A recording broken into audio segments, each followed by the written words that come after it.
Olá a todos, gostaria de convidar a todos, amigos e irmãos, e para juntos estar fazendo mais um estudo da revista Palavra e Vida, da Convenção Batista Fluminense. Estaremos assim concluindo as lições desse trimestre, né? E tem como autor da revista, né, o pastor Exaltino Coelho Filho. Pastor Exaltino Gomes Coelho Filho, o saudoso pastor dessa revista, né? Que fez essa revista, as lições, essas lições maravilhosas desse trimestre. E assim, irmãos, estaremos encerrando essas lições. Tem como texto bíblico 1 Coríntios 54, versículo 54 a 58. 1 Coríntios 15, 54 e 58. O título da lição é a morte da morte, né? E nós já estaremos fazendo assim a leitura desse texto, né? Que está em 1 Coríntios 15, 54 a 58. Vamos ler assim, né? E quando isso que é corruptível ser revestido da incorruptibilidade, isto é, que é mortal ser revestido da imortalidade, então cumprir-se-á a palavra que está escrita, tragada foi a morte na vitória. Onde está a morte, teu aguilhão? Onde está o inferno, a tua vitória? Ora, o aguilhão da morte é o pecado, e a força do pecado é a lei. Mas graças a Deus que nos dá a vitória por nosso Senhor Jesus Cristo. Portanto, meus amados irmãos, sede firmes, constantes, sempre abundantes na obra do Senhor, sabendo que o vosso trabalho não é vão no Senhor. A palavra do apóstolo Paulo, né, de conforto e esperança para as nossas vidas, né? Vamos estar orando a Deus, agradecendo a Deus por essa oportunidade de mais um estudo juntamente com os irmãos, né? E assim sempre aprender. Pai querido, Deus eterno, amado Senhor, aqui estamos, ó Deus, na Tua presença para agradecer mais a Ti, ó Deus, essa oportunidade que o Senhor tem nos oferecido, nos dado esse presente, de juntamente com os irmãos, assim aprender e estar sempre aprendendo de Ti, e que o Senhor possa estar assim dando esclarecimento a Deus e nos ajudando a dar entendimento na sua palavra, na Escritura Sagrada. Abençoa os irmãos que têm acompanhado, que têm participado juntamente conosco. Abençoa a sua família, sua casa, seus irmãos, seus amigos. Enfim, ó Deus, abençoe todos eles em nome de Jesus. Já temos lido o versículo, né? E agora vamos dar introdução aqui na lição que diz assim o autor da revista, o pastor Exaltino. Terrível inimiga da humanidade, a morte morrerá. Então ele já começa dizendo que a terrível inimigo de toda a humanidade é a morte, e ela terá um fim. Ela será lançada no lago de fogo. Isso está em Apocalipse 20, 14. Né? Os irmãos podem conferir depois lá. Temos uma rica promessa, Apocalipse 21, 4. E não haverá mais morte, né? Vamos lá, vamos ver o que diz Apocalipse 21, 4, né? Apocalipse 21, 4, que diz assim: Deus limpará dos seus olhos toda lágrima, e não haverá mais morte, nem pranto, nem clamor, nem dor, porque as primeiras coisas já são passadas. Então, essa é a promessa, né, que todas essas coisas vão passar. O seguidor de Jesus superará a morte e viverá para sempre. Jesus mesmo disse em João 11, 25. João 11, 25, que diz que nós superaremos todas essas coisas, né? João 11, 25. Vamos ver aqui. João 11, 25, que diz assim: E disse Jesus: Eu sou a ressurreição e a vida. Quem crê em mim, ainda que esteja morto, viverá. Então essa é a promessa de Jesus para conosco, né? Não cremos na reencarnação, nós não cremos, né? Mas em algo mais rico e mais profundo, o que? A ressurreição. E se Cristo regressar durante a nossa vida, seremos transformados. E se morrermos antes, seremos ressuscitados para não mais morrermos. Então aqui é uma fase, né, da vinda de Cristo. Os que ficaram vivos, se nós estivermos vivos nessa época, nós seremos transformados. Mas se nós já tivermos partido daqui, então nós ressuscitaremos para encontrar com Cristo, né? Tanto os que morreram primeiro vão ressuscitar, e depois nós que estivermos, aqueles que estiverem vivos nesse mundo serão transformados em corpos corruptíveis, né? Incorruptíveis, que não se corrompem, né? Isso está em 1 Tessalonicenses de 4, vamos ler também esse versículo aqui, né? Não vamos ler todos os versículos, mas os irmãos, nós vamos citar, os irmãos vão acompanhando depois na leitura aí dos irmãos, né? 1 Tessalonicenses 4, 13, né? 13 a 16.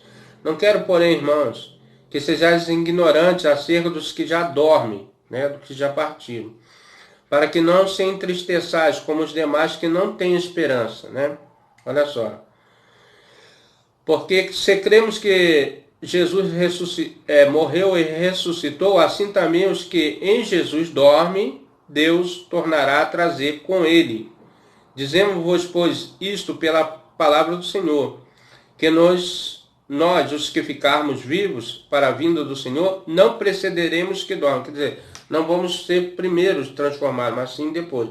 Porque o mesmo Senhor descerá do céu com alarido, com voz de arcanjo, com a trombeta de Deus, e os que morreram em Cristo ressuscitarão primeiro. Então, primeiro os mortos, né? Em Cristo.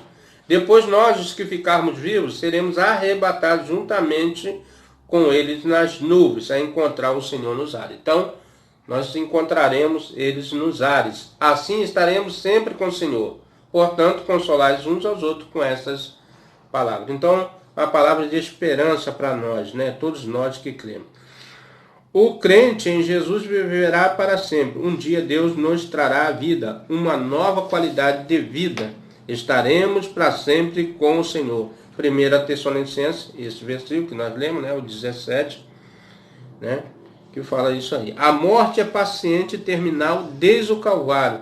Morrerá, enfim, quando Cristo regressar. Então, quando terá o fim da morte? Quando Cristo regressar, então cessará de ter mais morte, né? Porque não haverá sentido nenhum.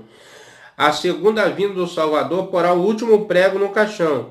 Seus dias estão contados. A agenda de Deus, cremos nisso e esperamos isso. Então, essa é a nossa esperança, né? Primeiro ponto, o fim da história. Os gregos diziam que somos um corpo com alma, né? A sabedoria dos gregos. O corpo é o embrulho da alma imortal. Os judeus criam que a alma é o sopro da vida impregna o corpo. O homem é a alma vivente. Então nós temos base lá, né? E soprou Deus nos narizes dos homens, né? E nós passamos a ser alma vivente. Depois os irmãos também vê Gênesis 2:7. Corpo e alma são mortais. Na presunção de que a alma seja apenas o fôlego da vida, distinta do espírito. Quando o homem morre, a alma se imobiliza e o corpo volta ao pó. Essa é a ideia, né? A ideia da reencarnação é invibializada nesse conceito. A única maneira de voltar à vida é por um novo sopro. Em Ezequiel 37. Isso aqui é aquele capítulo que fala que a visão de Ezequiel dos vales de ossos secos, né? Depois os irmãos também lêem esse versículo e fala exatamente lá da restauração de Judá e de Israel, né? Um só reino. Judá é cativo como num vale de ossos secos. O sopro do Espírito lhe traz vida. Um sopro de Deus fez a primeira criação.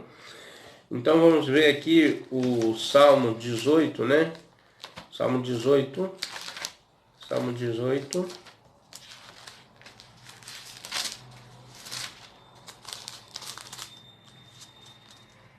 18:15, que diz assim: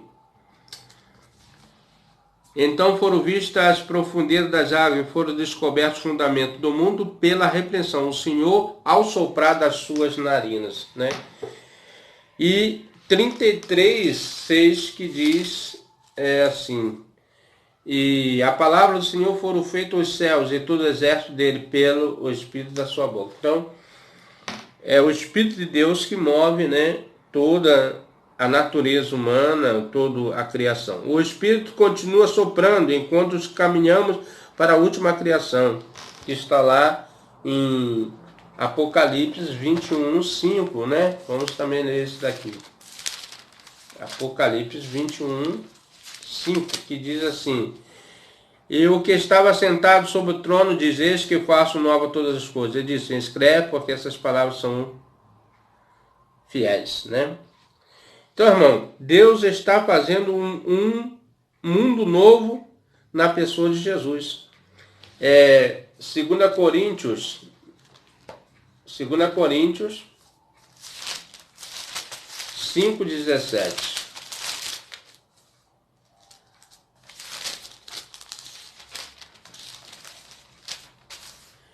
Que diz assim: e assim que se alguém está em Cristo, nova criatura é, as coisas velhas já se passaram. 2 Coríntios, é isso mesmo.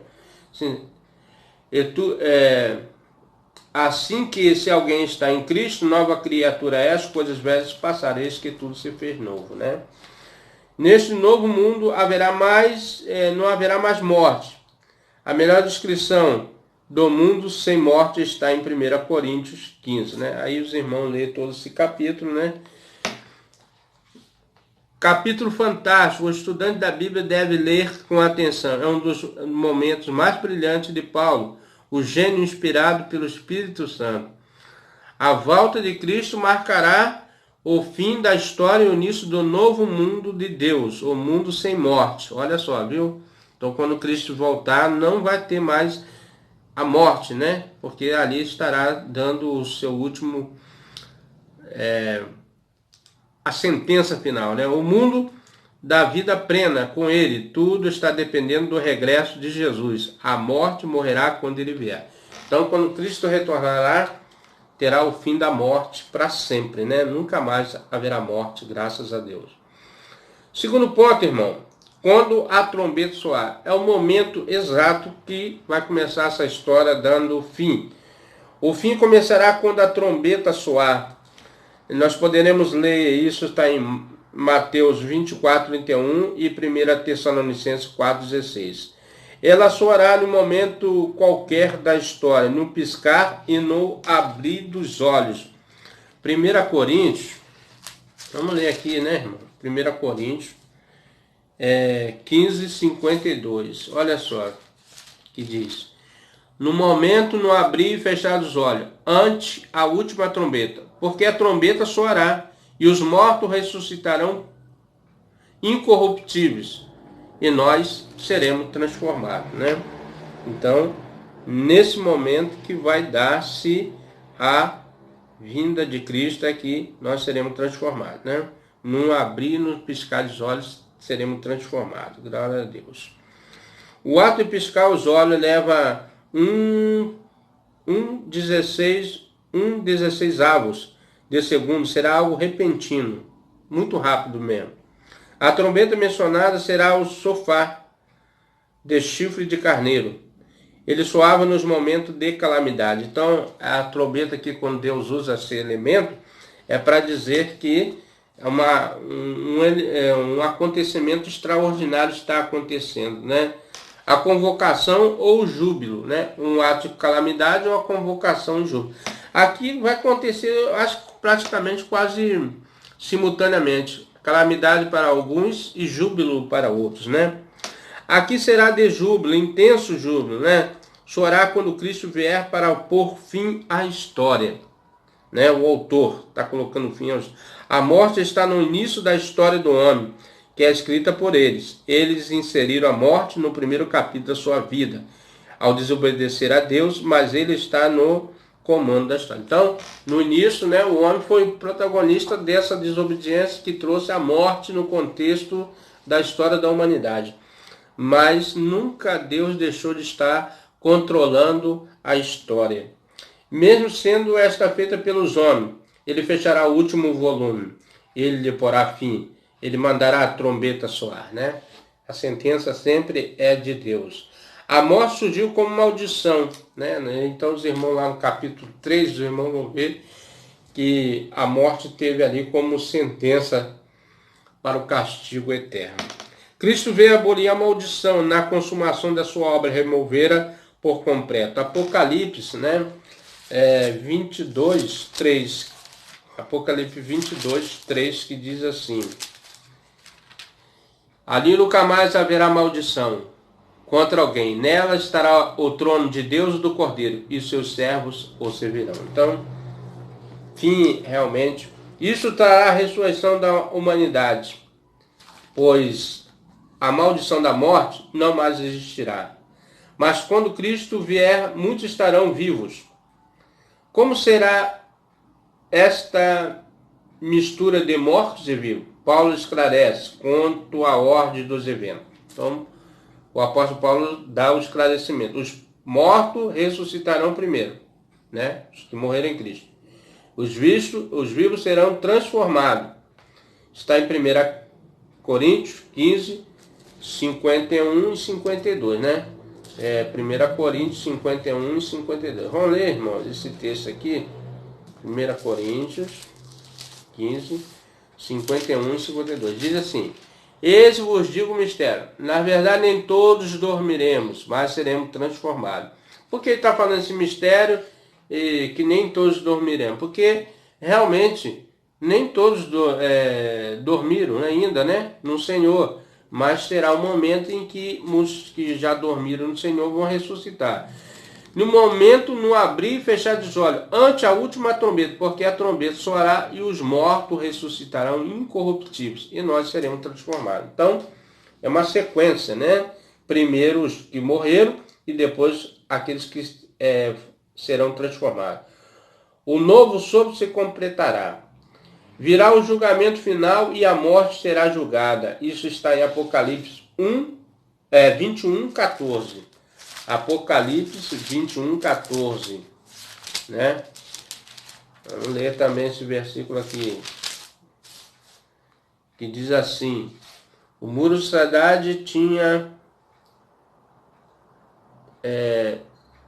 12 fundamentos. Neles os nomes dos 12 cordeiros.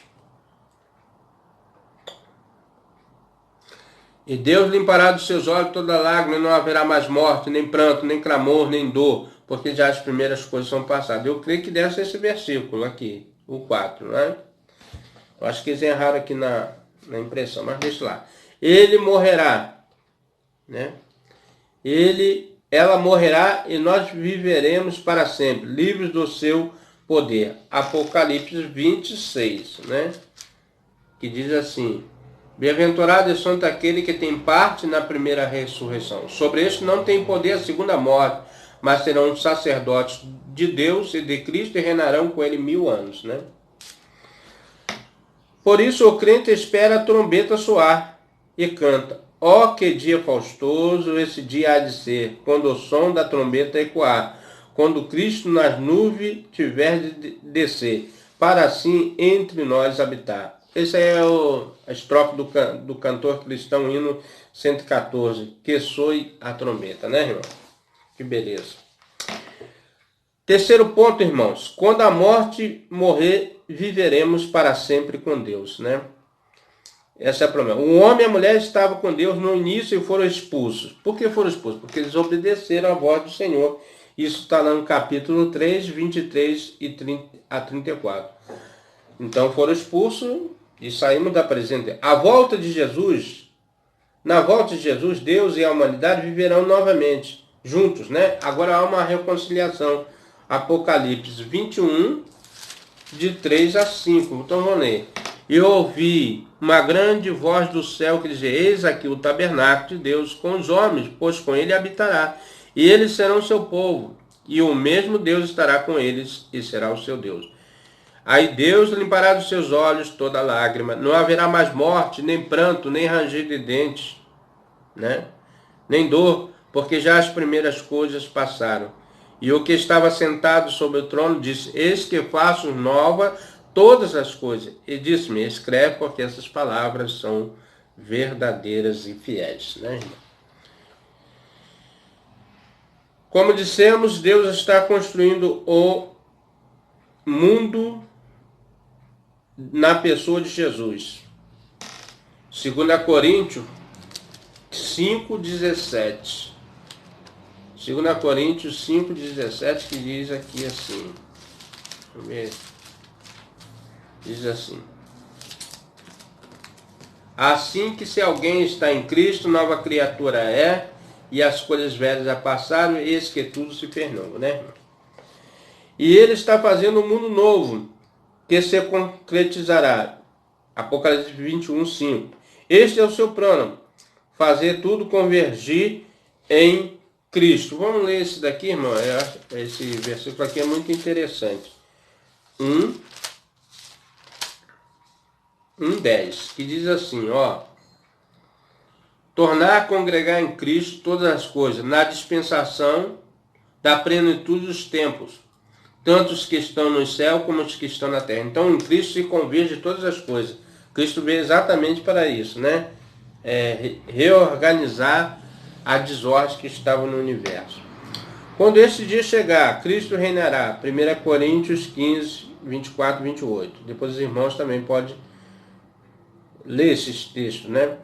O novo mundo iniciado em Cristo com a sua obra na cruz será concluído. O que Paulo antecipou, né? Então, o que Paulo já tem dito. 2 Coríntios 15, 17. A voz do trono confirmou. Apocalipse 21, 5. Já temos lido esse texto, né?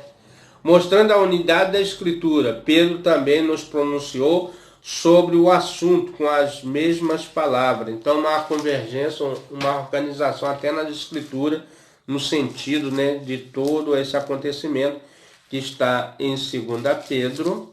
Vamos ler também. 2 Pedro, aqui rapidinho. 3,13, né? Vamos ler? 3,13. Mas nós, segundo a sua promessa, aguardamos novos céus e nova terra em que habita a justiça. Ali habitará a justiça de Deus. Na descrição do novo mundo, surge o rio da água da vida e a árvore da vida. É interessante isso aqui, quando o autor coloca isso aqui, porque lá no início, no Gênesis, existia a árvore da vida, né? Existe a árvore da vida, e Deus botou os querubins ali, os anjos, para proteger, para que não pegasse o fruto e vivesse errando, começo do fruto e vivesse errando para sempre, né? Então, foi vedado eles fazerem isso, né? Seria até um agravamento maior na vida das pessoas. Então, aqui ele surge a água da vida e a árvore da vida, né? Do entendimento. A árvore da vida foi vedada ao homem, mas quando a trombeta soar, tudo será recuperado. Nossa vida será para sempre com Deus. 1 Tessalonicenses 4,17. Poderemos viver para sempre, né? Esse é a promessa maior que nós temos, porque nós vamos estar de acordo com a vontade de Deus, nos princípios de Deus, né? Por isso que Deus veio restaurar este mundo. Quarto ponto, tudo isto Cristo conseguiu na cruz. A cruz, irmão, para nós é uma bênção, uma dádiva de Deus. Por quê? Porque a cruz agora representa a redenção, né? A salvação, a restituição, e não a condenação ou o castigo, né? Mas para nós, crentes, a cruz é um marco na nossa vida. Jesus consumou o plano do Pai. Em João 19, né? João 19, vamos lá ler esse versículo também, né? Esse capítulo, né? João 19, rapidinho aqui. Como que é o negócio? João 19.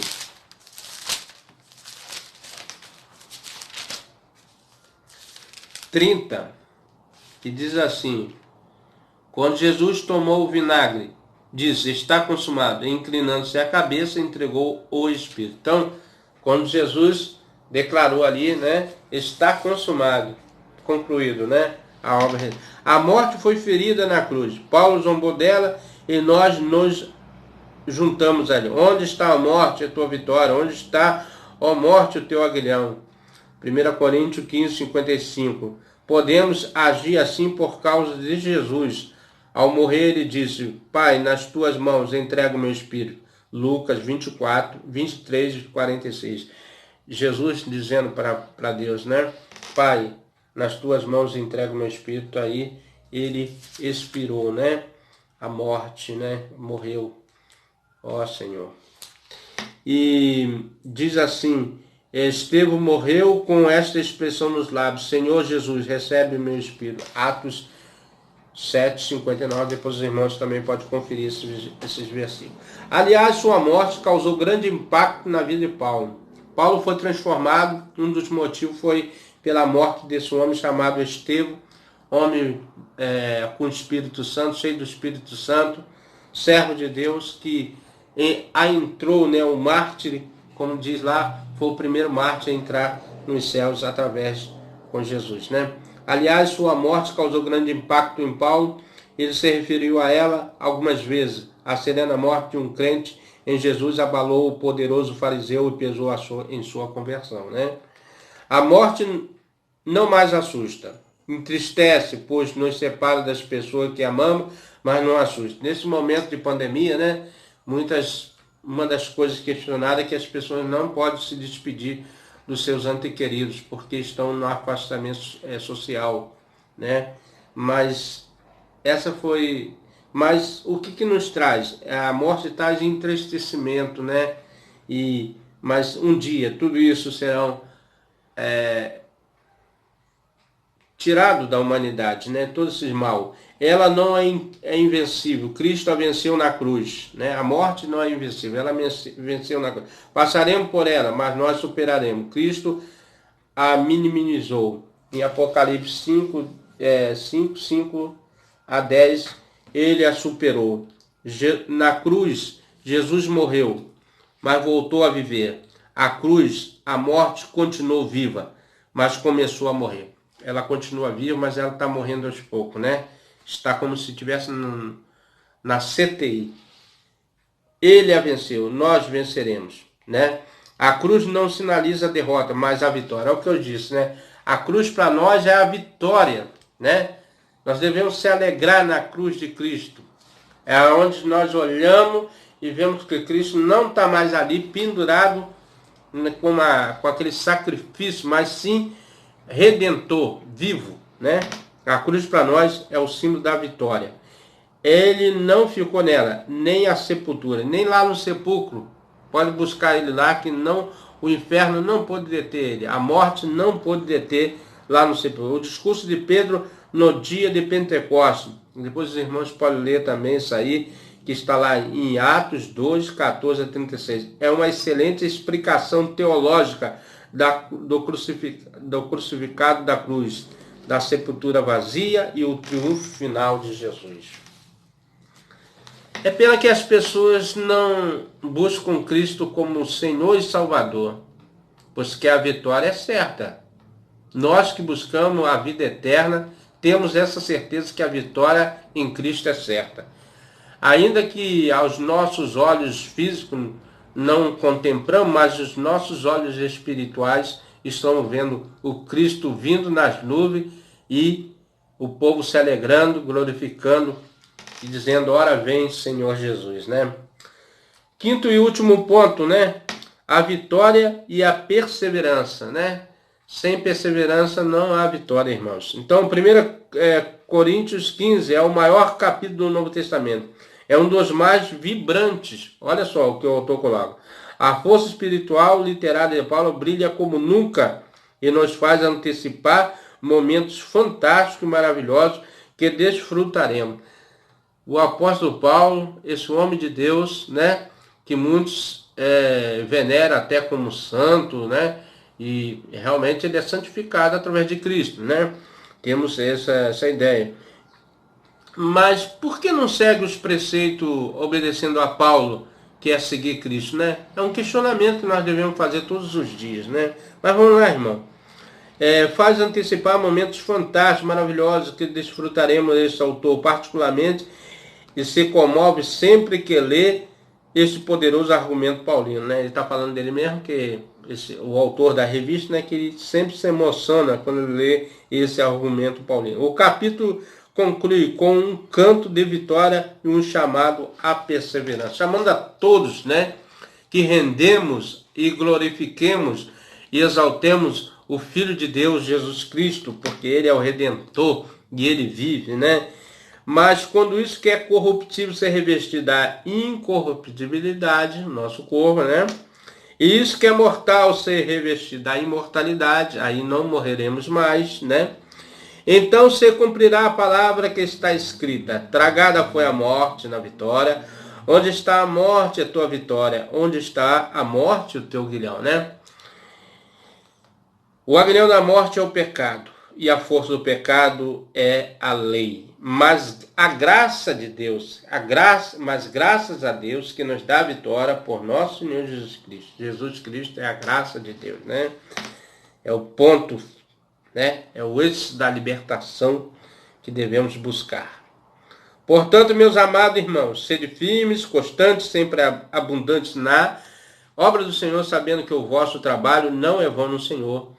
Está em 1 Coríntios 15, 54 e 58. Então, irmão, aqui está a chave da vitória, né? Jesus Cristo, né? O ponto máximo da nossa fé, Jesus Cristo. E sabemos que nosso trabalho, tudo que nós fizermos aqui, não será vão para a obra, para com o nosso bom Deus. Cantemos a vitória em Cristo e firmemos a nossa fé. A morte morrerá, viveremos para sempre com Ele. Que venha o fim. Lembremos a última oração da Bíblia, né? Qual a última oração da Bíblia? Aquele que testifica, Jesus, né? Essas coisas diz: certamente vem. Amém, vem, Senhor Jesus, né? Isso está em Apocalipse. Vamos ler, irmão. Apocalipse 20. É quando Jesus, né? O autor, ele fecha as escrituras completando esse versículo, né? E diz assim: aquele que testifica essas coisas diz: certamente cedo vem. Amém, ora vem, Senhor Jesus. E no 21 ele diz: a graça do nosso Senhor Jesus Cristo seja com todos vós. Amém, né? Já estamos indo para o final, irmão, só para encerrar aqui para pensar e agir. Vamos lá. Primeiro ponto: a vida cristã inclui bênçãos materiais, né? Mas é muito mais que isso. Temos bênçãos espirituais. Em Efésios 1, 3. A esperar só bênçãos materiais é ser infeliz, né? Vamos ler esse versículo aqui também, que está em 1 Coríntios, né? Acho que é a fala do apóstolo Paulo, que ele diz assim, quer ver? 1 Coríntios 15, 19. 15, 19. Se esperarmos em Cristo só nessa vida, somos mais miseráveis do que todos os homens. Então, irmãos, se benéficos de Deus nessa vida, seremos mais do que miseráveis, né? Então, vamos dizer assim: Cristo para esta vida e para a eternidade. Temos a vida eterna. A vida para sempre com Cristo. Acostumamos com essa expressão, mas como ela é profunda, louvemos a Deus por isso. Cristo é o nome sobre todo nome, e todo joelho se dobrar diante dele. Filipenses 2, 9 a 11. Ele deve ser o nome em nossa vida. O que temos e teremos é por causa dele. Então, irmão, graças a Deus, né? E todos os joelhos vão dobrar em nome de Jesus. Meu amigo, meu irmão, chegamos ao fim de mais um trimestre da revista Palavra e Vida da Convenção. Essa revista já foi... já tinha sido, né, estudado, né, mas com outro ensinamento, o ensinamento de Paulo, e agora foi a vida de Paulo, né, mas relembrando os ensinos desse pastor renomado, pastor Exaltino Gomes, né, Coelho Filho, que nos traz essa bênção de Deus, esse estudo maravilhoso. E se você tem gostado desse estudo, venha conosco. Até o próximo trimestre, se assim o nosso bom Deus nos permitir. Amém.